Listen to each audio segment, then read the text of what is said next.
कांग्रेस के युवा नेता क्या कह रहे थे कि मैं फटाफट खटाखट मैं ये कर दूंगा, मैं रीडिस्ट्रीब्यूट कर दूंगा, मैं कास्ट पे बेसिस पे, ये सब डिविसिव एजेंडा था। कांग्रेस पार्टी ने उसके बाद जो कहा, जब उनकी पक्ष में नहीं आता है रिजल्ट तो कभी ईवीएम के साथ लड़ाई करते हैं वो, फिर कहते हैं कि इलेक्शन कमीशन डिले। अरे भाई, इलेक्शन कमीशन के अपने प्रोसीजर हैं। जलेबी की फैक्ट्री तो लगा ही रहते हैं, उनको पता नहीं जलेबी को, पता भी जलेबी होती कोई खेत में थोड़ा उगती है जिसकी फैक्ट्री लगाई जाती है। हमारा जो वोटर है, वोटर की मैच्योरिटी को और वोटर की जो सेंटिमेंट है और जो फेथ है विकास में, उसको कभी भी आप अंडर एस्टिमेट मत करिए।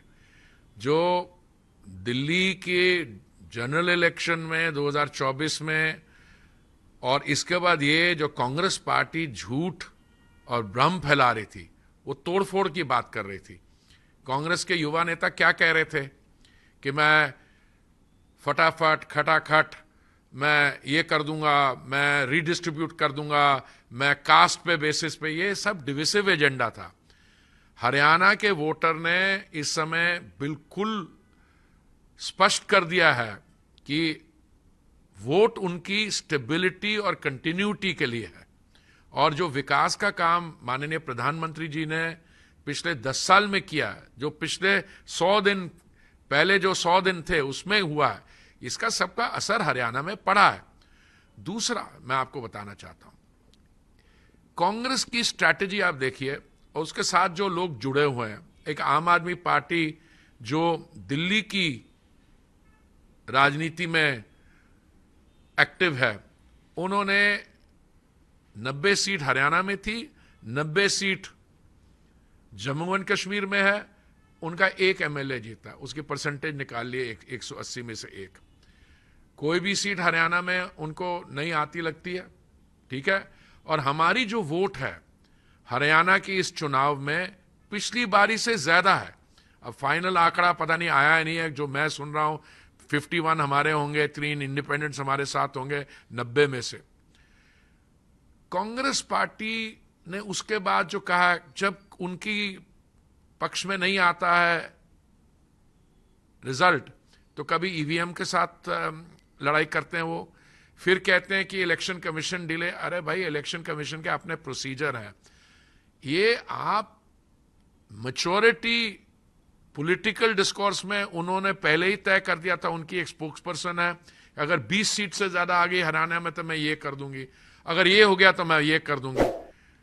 देखिए, जहां पे इनकी सरकार बनी भी है, अब मैं आपको बताता हूं, कर्नाटक और हिमाचल। कर्नाटक में मुख्यमंत्री महोदय की मैडम धर्मपत्नी ने 14 प्लॉट उनको दिए गए हैं। पहले उनसे पूछा रहा है तुम्हारे पहले कितनी तुम्हारे पास एसेट्स हैं, और ये 14 कैसे? कह रहे money is not exchange hand but I am willing to return it. ये अपने आप में ही काफी क्वेश्चन मार्क्स रेज करता है। हिमाचल में आप गए हैं, आपने जो भी करने की कोशिश की है, 2 दिन पहले पता लगा वो एक टॉयलेट टैक्स लगाना चाहते हैं। टॉयलेट टैक्स किस लिए? अगर आपके घर में 4 टॉयलेट तो आपको 100 रुपया देना पड़ेगा, या वाटर चार्ज है, जो भी है। आप जहां पे भी ये सत्ता में आते हैं ऐसी चीजें करते हैं। ये हरियाणा का जो रिजल्ट आया है, मैं इसका सिर्फ स्वागत ही नहीं करता हूं, मैं माननीय प्रधानमंत्री जी को, भारतीय जनता पार्टी की सारी टीम को, माननीय प्रधानमंत्री जी के नेतृत्व में उन्हें ये, जैसे आपने बोला, 3rd टाइम हैट्रिक और इतने कन्विंसिंग मार्जिन्स हैं, इसको मैं इन सबको बधाई देना चाहता हूं। और कांग्रेस को मुझे लगता है कि आने वाले दिनों में जयराम और उनकी बाकी जो टीम है, वो, आज सुबह मैं जहां पे रहता हूं, हमारे कुछ ही डिस्टेंस में कांग्रेस पार्टी का ऑफिस है। सुबह से पटाखे चल रहे थे और जलेबियां बंट रही थी।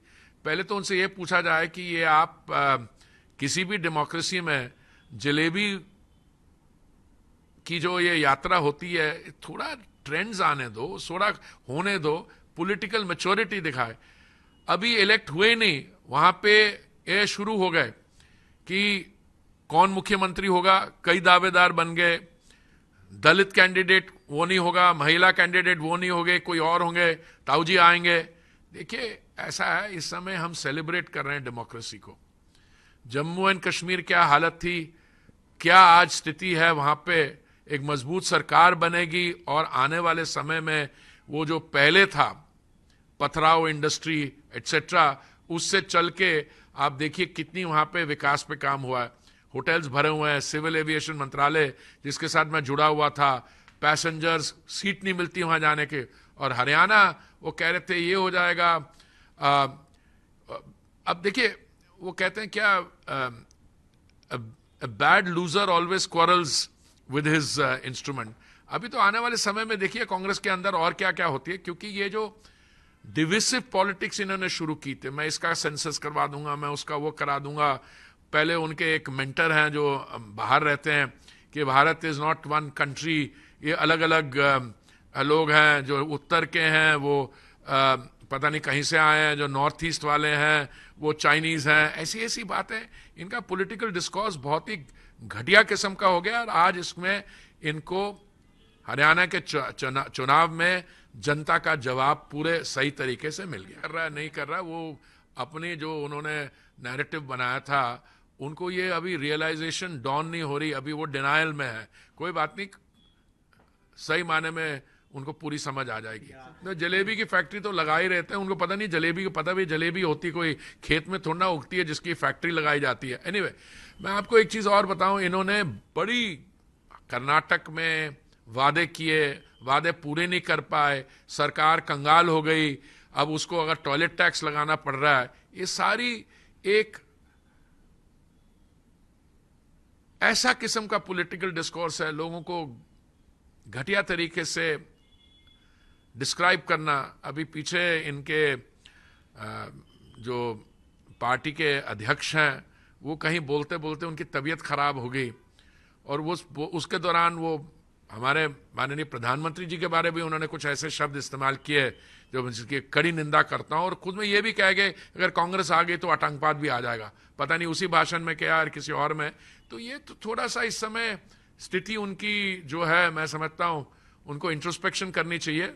और आने वाले समय में इसका असर सिर्फ हरियाणा में नहीं, हरियाणा के नहीं, नेशनल पॉलिटिक्स में भी इसका असर नजर आएगा। तो महाराष्ट्र में तो मैं शुरू से कह रहा, मैं तो ये भी कह रहा था कि हरियाणा में हमारी स्थिति इतनी खराब नहीं है। हाँ, सारे एग्जिट पोल्स, अब मैं एग्जिट पोल्स को क्या दोष दूं। देखिए, मैच्योरिटी होती है इलेक्टोरेट में, वो अपना जो रिजल्ट होता है वो बैलेट बॉक्स से या ईवीएम से निकलता है, एग्जिट पोल से नहीं निकलता।